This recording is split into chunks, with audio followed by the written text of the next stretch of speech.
यही वो लोग हैं जो क्रिमिनल्स हैं, आरएसएस वाले, बीजेपी वाले। यही वो लोग हैं जिन्होंने देश को हमेशा तोड़ा है। ये उसी हाथ को काट रहे हैं जो हाथ तुम्हें खिलाता है। पैसे लेके उनका यौन उत्पीड़न करके नौकरियां दी जा रही हैं, उसके खिलाफ पूरे देश की यूनिवर्सिटीज की लड़ाई डॉक्टर रितु लड़ रही है। एक जन आंदोलन तो ऑलरेडी किसान आंदोलन बन चुका है। तो मैं कह रही हूँ ईवीएम की लड़ाई, डॉक्टर रितु की लड़ाई और किसानी आंदोलन की लड़ाई, ये सब लड़ाइयों को एक होना पड़ेगा। तभी आप ऐसे चोरों से जो पावर में बैठे हैं आप लड़ पाओगे।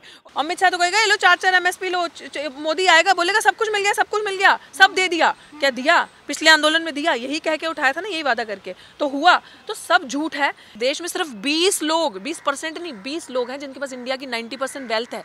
कौन जिम्मेदार है? यही चोर तो जिम्मेदार है ना। हमारा पैसा, हमारी मेहनत का पैसा सब उनको दे दिया। जो लोग किसानों के विरुद्ध हैं, जो लोग इस देश के बहुजनों के विरुद्ध हैं, आतंकी संगठन है बीजेपी और आरएसएस, जिसको आज़ादी के वक्त भी बैन किया गया था। और हम फिर से इसको अगर बैन नहीं किया गया, इसको खदेड़ के बाहर नहीं फेंका गया, हम बार बार चीख चीख के इन सड़कों से बोलते हैं कि ये देश बर्बाद कर देंगे, बर्बाद कर चुके हैं।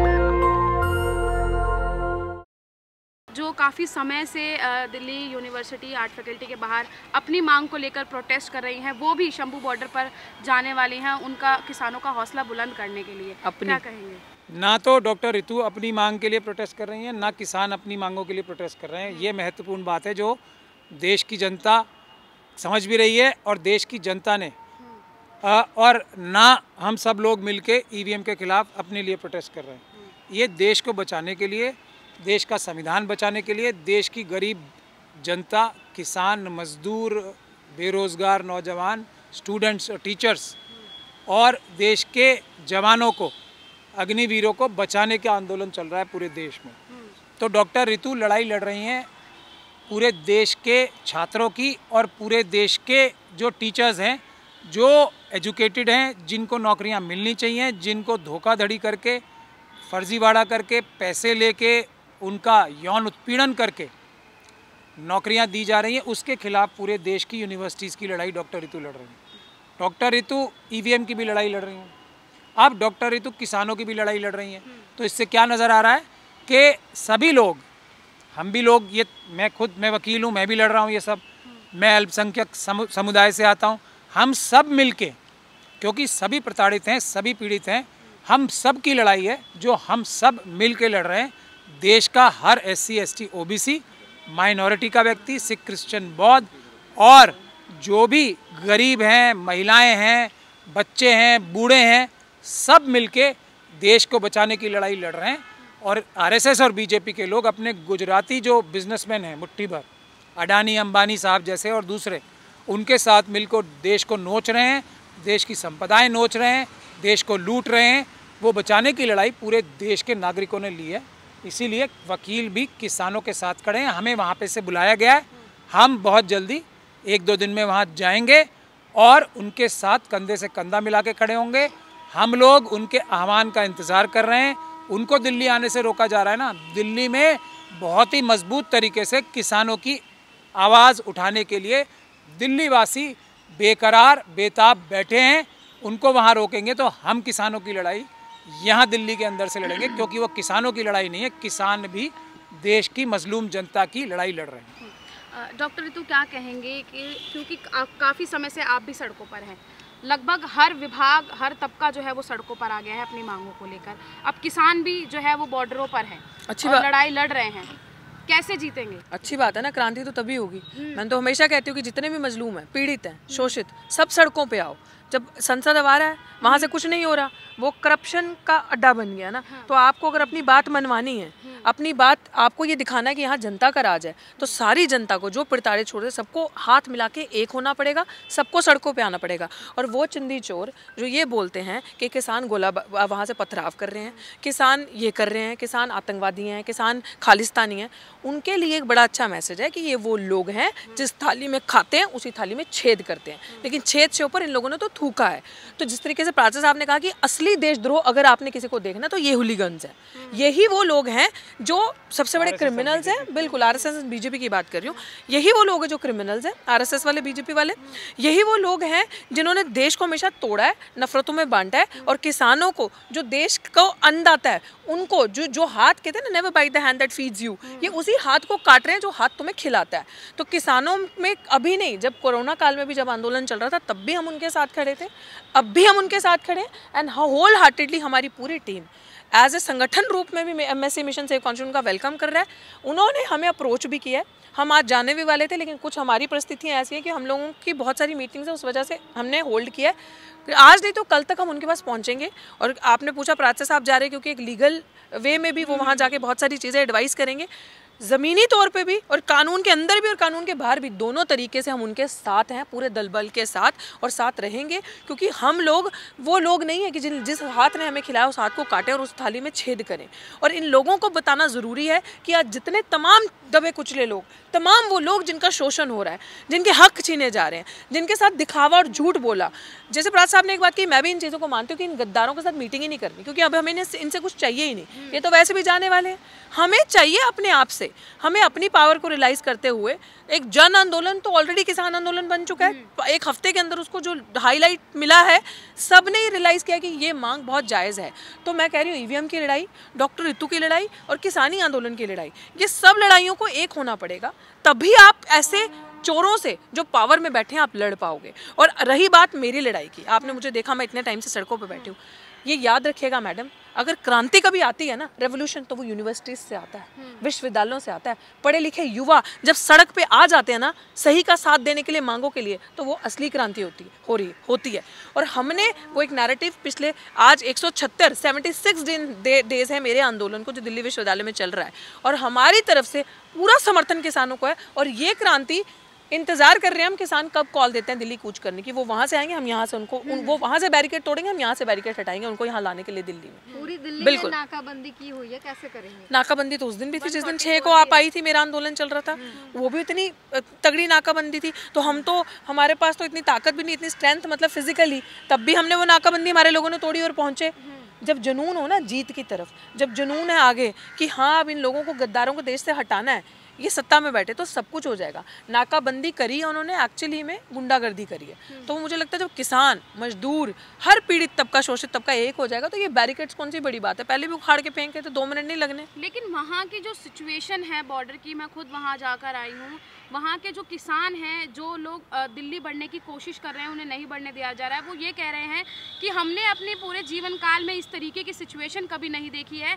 हमने यहाँ तक कि भारत पाकिस्तान के जो बॉर्डर होते हैं उस पर भी इस तरीके की सिचुएशन नहीं देखी गई है, जो दिल्ली के अंदर, हरियाणा और पंजाब के बॉर्डरों पर कर दी गई है। तो आपको पता है ये बहुत बड़ी जीत है कि कितना डर रहा है वो इंसान आपसे, कि उसको गोला बारूद का वो लेना पड़ रहा है सपोर्ट आपके लिए। एक डेमोक्रेसी में आप तब तक ये आतंकी, ये उग्र माहौल नहीं कर सकते। वो अपनी मांग रहे हैं ना, आपको पीसफुल प्रोटेस्टरों को पीसफुल प्रोटेस्ट करने देना चाहिए। इट्स जस्ट दैट कि उसको डर लग रहा है कि अगर किसान यहाँ आ गए, यहाँ से ईवीएम वाला मोर्चा एक साथ मिल गया, यहाँ से जो यूनिवर्सिटी विश्वविद्यालयों की लड़ाई एक मिल गई, तो ये इसकी कुर्सी गई। तो वो गोला बारूद क्यों इस्तेमाल कर रहा है? सिर्फ इसलिए कि उसको इतना डर आ चुका है कि उसकी कुर्सी जाने वाली है। तो सोचो, वो राजा वहाँ जनता के लिए नहीं बैठा, वो कुर्सी के लिए बैठा है। तो जब कुर्सी हिलती दिखती है ना, तो बौखलाहट में इंसान क्या करता है? अटैक करता है। बौखलाहट में इंसान क्या करता है? जो भी उसके पास रिसोर्सेज है वो लेकर आकर अटैक करता है। जैसे आशुतोष पे किया, यूनिवर्सिटी में अटैक पूरा जला दिया बौखलाहट में, क्योंकि हम संभाले नहीं जा रहे थे। तो यही चीज़ है, दिस इज़ आवर विक्ट्री। सो मैंने कल भी एक चीज़ कही थी कि हाथी तो निकल चुका है, पूंछ अटकी है। तो वो पूंछ के लिए इतना ज़्यादा इन्हें दिक्कत हो रही है। और आप ये मत समझो, किसानों के साथ तो पूरा डायस्पोरा भी है, सब लोग हैं। और किसानों के साथ जो जो इस देश का इंसान खाना खाता है, वो उनको पता है कि ये अन्नदाता हमें खिलाना, तो वो अन्नदाता को नहीं बचाएगा तो वो भूखा मरेगा ना अगर इनका साथ देगा।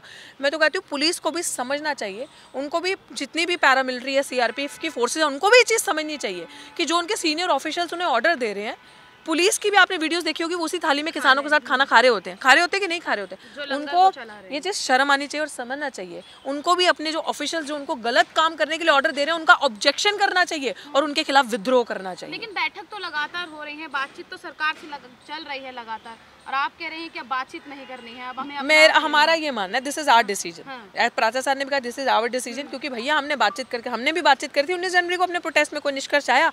वो लोग बातचीत नहीं करते, बरगलाते हैं, वो लोग बेवकूफ़ बनाते हैं, वो लोग बड़े बड़े वादे करेंगे। अमित शाह तो कहेगा ये लो 4-4 MSP लो, मोदी आएगा बोलेगा सब कुछ मिल गया, सब कुछ मिल गया, सब दे दिया। क्या दिया? पिछले आंदोलन में दिया, यही कह के उठाया था ना, यही वादा करके तो हुआ।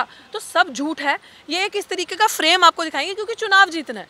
बातचीत नहीं करो ना यार, आंदोलन करना है। यही हमारी जब बैठक होगी, हम यही रास्ता उन्हें बताएंगे। इसीलिए उन्होंने हमें बुलाया, थोड़ा सजेशन हम देंगे, थोड़ा हम उनका सुनेंगे क्या है, और बैठ के बात होगी। क्योंकि जब सब तरीके से आपको दबाया जा रहा है, सब तरीके से आपके देश में चोर चोरी कर करके बाहर लेके जा रहे हैं सारा पैसा, चोर चोरी कर करके इतने अमीर बना दिया सिर्फ 20 लोगों को इस देश की। मैडम ऑक्सफैम की रिपोर्ट कहती है कि इस देश में सिर्फ 20 लोग, 20% नहीं 20 लोग हैं जिनके पास इंडिया की 90% वेल्थ है। कौन जिम्मेदार है? यही चोर तो जिम्मेदार है ना। हमारा पैसा, हमारी मेहनत का पैसा सब उनको दे दिया, सब कुछ उनके पास है। तो हमें इसके खिलाफ विद्रोह करना चाहिए कि नहीं करना चाहिए? तो हम कैसे करेंगे जब तक जीवी हो गई? हाँ ठीक है, I would accept that title. अगर अपने हक की बात करना आंदोलन जीवी है ना, अगर मजलूमों की बात करना, भारत को बचाना आंदोलन जीवी है, तो I accept that title. At least मेरा नाम गद्दारों में नहीं आएगा, माफी मांगने में मालूम में नहीं आएगा, भगोड़ों में नहीं आएगा। मैं एटलीस्ट देश के बहुसंख्यक लोगों का पैसा लेके बाहर नहीं भागी, इनमें तो नहीं आएगा ना, आंदोलन जीवी में आएगा ना। कोई ये तो कहेगा ना हाँ भाई आंदोलन जीवी थी, हाँ कैसे गए, आंदोलन करते करते मरे, यही तो आएगा ना। भगोड़ों में नहीं आएगा, है ना, गद्दारों में नहीं आएगा, माफी मांगने वालों में नहीं आएगा। दैट्स माय टाइटल ना, एंटाइटलमेंट है वो मेरा, तो I would proudly accept that, मेरे को मंजूर है, क्रांतिकारी टाइटल आएगा। तो समझ लो, कोई ये तो नहीं कहेगा ना चाय बनाने की तरह मूर्ख बनाया लोगों को। चाय बनाने के लिए नाली से गैस निकाल के बताई डॉक्टर ऋतु ने, कोई मेरे को इस मूर्खों की उसमें गिनती में तो नहीं लाएगा ना, है ना। आत्मनिर्भर बनने के सब रास्ते बताए जा रहे हैं वो प्रधानमंत्री के द्वारा। बिल्कुल, जिस तरीके से प्रधानमंत्री कितना आत्मनिर्भर है ना, 800 करोड़ का फंड खाली इसी पार्टी ने खाया है। बातें हमें उनकी मान भी लेनी चाहिए। एक तो सभी लोगों को प्रधानमंत्री जी को बुलाना चाहिए, इनवाइट करना चाहिए, और नाली में से गैस बनाने का उनसे तरीका सीखना चाहिए, और अपने सारे मिनिस्टर्स को उनको भेज देना चाहिए कि हमें नाली में से गैस बनाने की तरकीब सिखाएं। ये तो हम लोग उनसे सीखने की कोशिश करना चाहते हैं, अगर वो उनको आता है तो। अगर वो बन जाती है तो फिर पकोड़े भी तले जाएंगे उसमें। अभी पकौड़े तो जब ही तलेंगे, गैस आएगी जब। अगर हमें प्रधानमंत्री जी गैस निकालना ही नहीं सिखा सकते, आग जलानी नहीं सिखा सकते, तो प्रधानमंत्री जब पकौड़े बनवाने में भी फेल हैं, वो भी हमें अपने आप ही करने पड़ेंगे ना। ये है महत्वपूर्ण विषय, ये आप समझिए। कोई भी व्यक्ति जो किसानों के खिलाफ बोलता है, हम साफ साफ ये बता रहे हैं, वो देश का गद्दार है। अडानी पे डिपेंडेंट है, खुद की जेबें वहाँ से भरी जा रही हैं, और हमें बताएंगे आत्मनिर्भर। ये गद्दार हमें सिखाएंगे आत्मनिर्भर होना। ये गद्दार हमें ये बता रहे हैं कि कुछ नहीं हो तुम्हारे लिए, धरने करो, सड़कों पे बैठो, और यहीं तुम्हारा फ्यूचर जाएगा, और तुम्हारे पास कुछ नहीं है। मैं तो चलो शिक्षक रही हूँ ना, युवा से बात करो भाई, इनका क्या है, इनके पास क्या बचा है? यूनिवर्सिटी में फीस देने के लिए पैसे नहीं होंगे आने वाले आपके बच्चों के पास। ये आत्मनिर्भर बन रहा है भारत।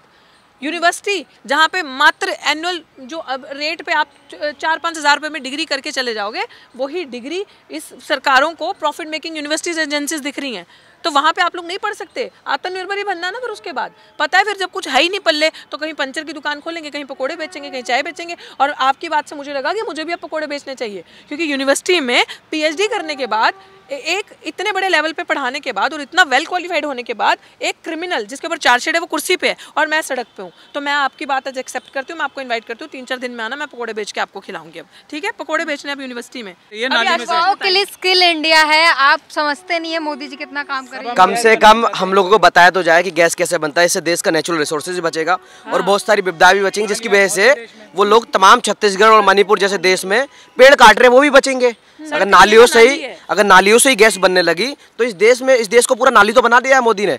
कम से कम हम इंपोर्ट एक्सपोर्ट का बिजनेस भी बढ़ा पाएंगे अपने, और ज़्यादा हमारी पर कैपिटल इनकम भी बढ़ेगी। समझ रहे पूरा देश का किस तरीके सुधार होगा अगर नालियों से गैस बनाने लगे। बताया तो आम जनता को, सिर्फ अडानी अंबानी को बता दिया है, सिर्फ एक स्पेसिफिक लोगों को बता दिया है। आम जनता शेयर कीजिए आइडिया। हम बहुत सारे लोगों के, इनकी जो गैस की स्कीम थी ना, जिन्होंने घर घर गैस बांटी, आजकल वो जो महंगी कर दी 1400-1500 को सिलेंडर कर दिया, वो भी बचेगा।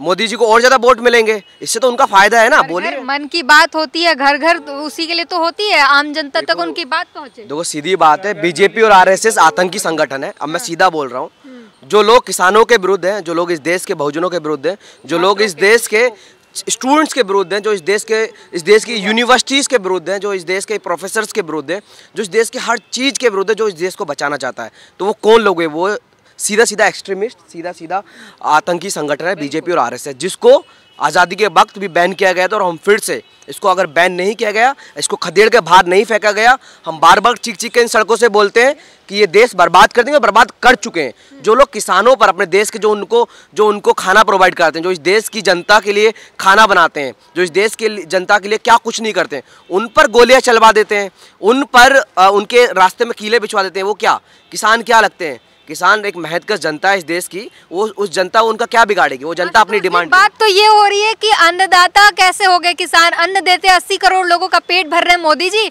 अन्नदाता हो गए ये लोग। मोदी जी कहाँ से लेकर आ रहे हैं वो अन्न? एक बात, क्या वो नालियों से लेके आ रहे हैं? हाँ, सीधा प्राचा साहब ने बोला नालियों से लेके आ रहे हैं वो अन्न, जो किसान ही तो दे रहे हैं ना उसको, वो गड़बड़ी करके पूरा कम पैसे पे लेके ज्यादा पैसों पे लोगों को दे रहा है, वो तो पूरा बिजनेस हब बना दिया है। दूसरी बात कि अभी जिस तरीके से बीजेपी और आरएसएस का रोल रहा है किसानों को और तमाम लोगों को दबाने का, अब देखो जन आंदोलन कन्वर्ट हो रहे हैं ना। आपने बोला कि आप क्या हम लोगों को आंदोलन जीवी मतलब आप आंदोलन जीवी हो, हम कहते हैं हाँ आंदोलन जीवी हैं। इस देश को, इस दुनिया को अगर किसी ने बचाया वो आंदोलन जीवियों ने बचाया है। तमाम उन जनता को, उन महिलाओं के लिए अगर कोई लड़ाई लड़ा है, दलितों के लिए कोई लड़ाई, और कोई भी कास्ट या उससे आता है जो डिप्रेस्ड है, जिनको शोषित जनता है, अगर किसी ने उनके लिए लड़ाई लड़ी है वो आंदोलन जीवी है। और हम एक्सेप्ट करते हैं इस टाइटल को और एकदम प्राउड महसूस करते हैं, yes we are the revolutionary, we are the आंदोलन जीवी। क्योंकि हम डर नहीं लगता है आरएसएस बीजेपी को सीधा आतंकवादी संगठन बोल रहे हैं, कोई एक्शन हो जाएगा? देखो देशद्रोही करार कर दिए जाओगे? कैसे है देशद्रोही का आजकल फॉर्मूला क्या हो गया? सीधी बात है, हम लोग लड़ने वाले लोग हैं और डरना होता तो हम बहुत पहले ही मुंह छुपा के बैठ जाते। तमाम जो लोग हम कैंपस पे अपनी पढ़ाई से एक बात तो जान चुके हैं कि पढ़ाई करते करते हमको पता चल गया क्या सही है क्या गलत है। तो ये बात हम नहीं बोल रही, हमारी किताब बता रही है। जब फांसीवादी ताकतें बढ़ती हैं ना तो एट द एंड हिटलर शाही में कन्वर्ट होती है और अब हिटलर शाही में कन्वर्ट। जो हिटलर को ये दुनिया किस रूप में जानती है हम सब जानते हैं ना।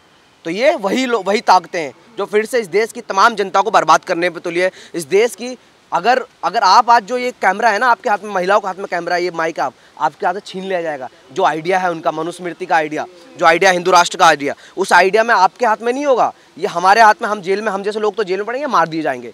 बाकी आप जैसे लोग भी नहीं बचे, कोई नहीं बचेगा एट द एंड, सिर्फ और सिर्फ एक बेचारी की रोल। और ऐसा तो हो नहीं सकता कि इस डाइवर्सिटी का जो नेशन है उसमें एक ही बेचारा जिंदा रहे। इसका मतलब एट द एंड वो आम इस देश की 90% जनता पे अटैक कर रहे हैं और उनको खाई में झोंक चुके हैं, उनको मारने का पूरा काम कर रहे हैं। तो हम क्यों डरेंगे?